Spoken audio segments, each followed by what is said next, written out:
Hello friends, मैं हूं सोनू सैनी। आपका हमारे यूट्यूब चैनल में स्वागत है। क्या आप एक फाइनेंस कंपनी शुरू करने का सपना देख रहे हैं और कहीं ना कहीं आरबीआई लाइसेंस लेने में प्रॉब्लम आ रही है, या फिर एनबीएफसी स्टार्ट करने में 2 करोड़ का कैपिटल लगता है, वो कैपिटल आपसे अरेंज नहीं हो पा रहा है? हमारे पास इन सब का सॉल्यूशन है, जो आप रजिस्टर करा सकते हैं सेक्शन 8 माइक्रो फाइनेंस कंपनी। आइए हम देखते हैं सेक्शन 8 माइक्रो फाइनेंस कंपनी क्या होती है और इसको कैसे रजिस्टर करा सकते हैं। सेक्शन 8 कंपनी एक एनजीओ या फिर एनपीओ हम बोल सकते हैं, नॉन गवर्नमेंट ऑर्गेनाइजेशन या फिर non profit organisation. Section 8 company companies act 2013 में रजिस्टर होती है। इसका मेन ऑब्जेक्ट प्रॉफिट कमाना नहीं होता। यह कंपनी सोशल वेलफेयर के लिए काम करती है।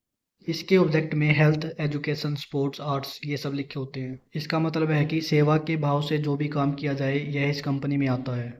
और अगर हमें सेक्शन 8 माइक्रो फाइनेंस कंपनी को रजिस्टर कराना है तो उसके बायलॉज में मेंशन होता है कि company special micro finance facility ही देगी। जब कंपनी रजिस्टर होगी उसके बायलॉज में micro financing to poor people ये लाइन मेंशन होगी। अगर कंपनी के बायलॉज में micro financing to poor people ये लाइन मेंशन होती है, तभी वो कंपनी फाइनेंस से रिलेटेड काम कर सकती है।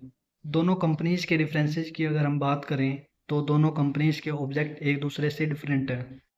एक कंपनी है सेक्शन 8 नॉर्मल कंपनी और एक है सेक्शन 8 माइक्रो फाइनेंस कंपनी।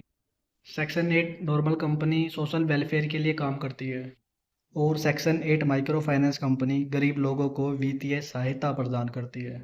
आगे देखते हैं, क्या सेक्शन 8 माइक्रो फाइनेंस कंपनी में आरबीआई लाइसेंस लेने की ज़रूरत होती है? इसका आंसर है no. RBI notification number RBI DNBR 2016-1740 के अंतर्गत सेक्शन 8 कंपनी और निधि कंपनी को आरबीआई लाइसेंस लेने की ज़रूरत नहीं होती। आरओसी डिपार्टमेंट से जो सर्टिफिकेट और बायलॉज अप्रूव्ड होगा उसके बेसिस पे ही कंपनी काम करेगी। अब हम देखते हैं कंपनी कैसे रजिस्टर होती है। और कंपनी का अप्रूवल आरओसी डिपार्टमेंट देता है। आरओसी मतलब रजिस्ट्रार ऑफ कंपनी। कंपनी को रजिस्टर करने में क्या क्या डॉक्यूमेंट्स की रिक्वायरमेंट होती है? सबसे पहले हमें चाहिए कंपनी का नाम और कम से कम 2 डायरेक्टर की KYC details, office address proof के लिए बिजली का बिल और share holding patterns.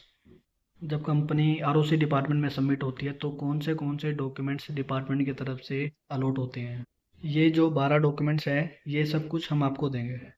Certificate of company, licence of company, memorandum of association, article of association, PAN card of company, TAN card of company, DIN number. DIN number means की director identification number. DSC, DSC means की digital signature. इसके बिना कोई भी company हम incorporate नहीं कर सकते हैं। ESI EPF certificate, bank account opening support, जो कि हम अपनी तरफ से देंगे। अकाउंट ओपनिंग करते टाइम जो भी बैंक डॉक्यूमेंट्स की डिमांड करेगा वो सब कुछ हम आपको देंगे। और आपको मिलेगा मास्टर डाटा। ये सभी 12 डॉक्यूमेंट्स हम आपको देंगे।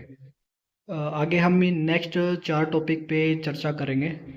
फर्स्ट है जीएसटी। क्या फाइनेंस सेक्टर में जीएसटी अप्लीकेबल होता है या नहीं होता है? सेकंड है, इसमें किस टाइप का लोन सेक्शन 8 कंपनी बांट सकती है?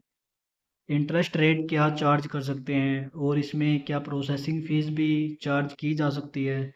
माइक्रो फाइनेंस कंपनी किस तरीके से काम करती है? इन सब के बारे में हम नेक्स्ट वीडियो में चर्चा करेंगे। अगर आप कंपनी रजिस्टर कराना चाहते हैं तो स्क्रीन पे दिए गए नंबर पे आप कॉल कर सकते हैं, व्हाट्सअप कर सकते हैं, मेल कर सकते हैं। धन्यवाद।